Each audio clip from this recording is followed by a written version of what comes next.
देख बेटा, ये हम जो कुछ भी कर रहे हैं ना तेरी बहन की अच्छाई के लिए कर रहे हैं। हाँ। अच्छा, पंडित को रिश्वत देके? और चाची जी, बुरे मुहूर्त पे री की शादी करवा के क्या अच्छा कर रहे हैं आप उसके लिए? अब हम क्या करें, तेरी बहन की होने वाली सास भी यही चाहती है। वो चाहती है पवन और तन्वी की शादी जल्दी से हो जाए। उसमें हम क्या कर सकते हैं, है कि नहीं? तुझे क्या लगता है हमें बहुत शौक है यूं पैसा फेंकने के लिए? वैसे ही बहुत तंगी है, हम लड़की वाले हैं ना, इसलिए थोड़ा हम ज्यादा ही मजबूर हैं। चाचा जी, ये आपकी मेहनत की कमाई है ना, तो लक्ष्मी को अपने हाथ में ध्यान से रखिए, संभाल के, काम के वक्त काम आएंगी। और पंडित, पहले कौन सा मुहूर्त निकला था दी के लिए? आज से 7 दिन बाद का। तो ठीक है, दी की शादी आज से ठीक 7 दिन बाद ही होगी। आई एम श्योर कि पवन और उसकी फैमिली भी यही चाहेंगे कि उनके बेटे की शादी एक अच्छे मुहूर्त पे। अगर कोई भी प्रॉब्लम हो ना तो आप आके मुझसे कहिए, मैं उनसे बात करूँ। अगर आपको दी की शादी कोई अच्छे मुहूर्त में करवाने से प्रॉब्लम ना हो तो। अरे लेकिन वही तो मैं इन लोगों से बोल रहा हूँ, लेकिन ये लोग मानने को तैयार ही नहीं है। तो आप समझ गए ना? हाँ। अब प्रस्थान कीजिए। हाँ।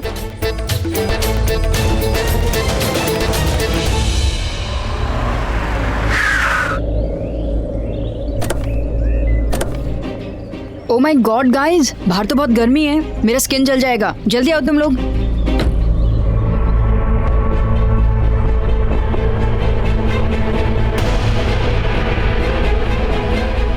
देखा, पवन जब पहले छोड़ने आता था तो गाड़ी से निकल के बाय कहता था, आज सलोनी इसलिए बाय भी नहीं कह रहा है।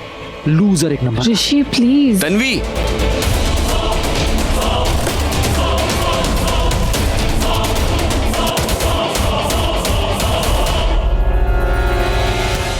क्या हुआ, आज बिना बाय बोले ही चल दिए? नाराज हो क्या? अच्छा, चाची को मेरा एक मैसेज दे देना, उनको कहना कि सबकी ज्वेलरीज कल आफ्टरनून तक आ जाएगी। Okay, thank you, goodbye. चलो तुम जाओ, मुझे कुछ बात करनी है तन्वी से।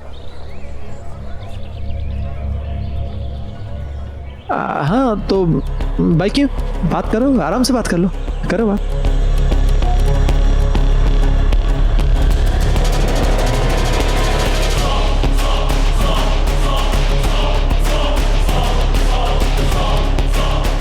क्या पवन, तन्वी से बात करने में डर लग रहा है? कोई देख रहा है क्या?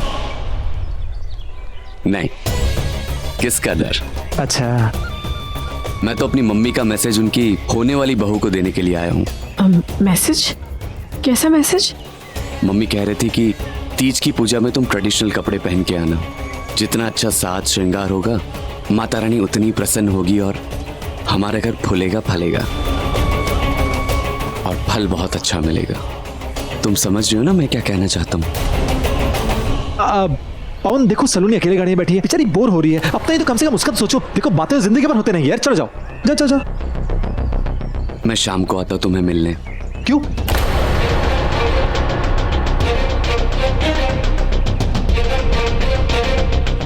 Bye bye.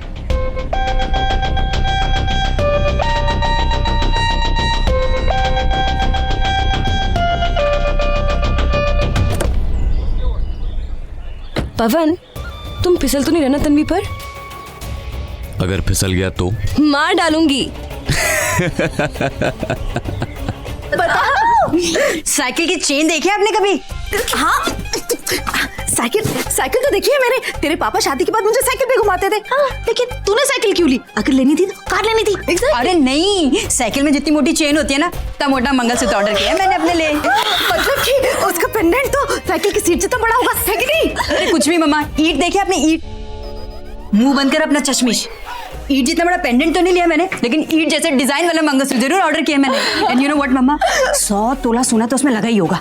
इतना सोना तो सलीम ने भी अनारकली को ईट के पीछे चुनवाने से पहले नहीं दिया होगा। हाय मेरी अनारकली। अरे हाय मम्मा, मैं तो 4-5 सेट और लेने वाली थी, लेकिन पूरे दिन भर ऋषि पे नजर जो रखी मैंने। पर ऐसी भी क्या नजर रखनी पड़ रही थी कि तुझे नेकलेस छोड़ना पड़ा? अरे वो तन्वी मैडम भी तो आई थी ना साथ में। और मम्मा, आज तो उसे मंगलसूत्र पहना ही देता। और जब मैंने उसे पूछा ना तो उसने बात को गोल गोल घुमा दिया और मेरे दिमाग को भी गोल गोल घुमाया। बट आई एम श्योर वो उसे मंगलसूत्र पहना ही देता आज ना मैं तेरे पापा के एहसानों तले दब गई हूँ। मम्मी, ये ऋषि तन्वी के बीच में पापा कहाँ से आए? तेरे पापा ही तो बीच में आए थे। उन्होंने ही तो नकली खत लिखा था।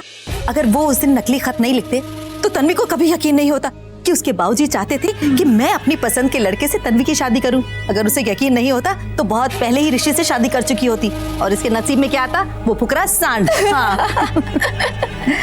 वैसे आज ना अगर आहना बीच में नहीं आई होती तो 3 दिन बाद तन्वी और पवन की शादी भी हो जाती। लेकिन कोई बात नहीं, हम अपनी मेहनत करते रहेंगे, एक दिन तो जीत हासिल होगी।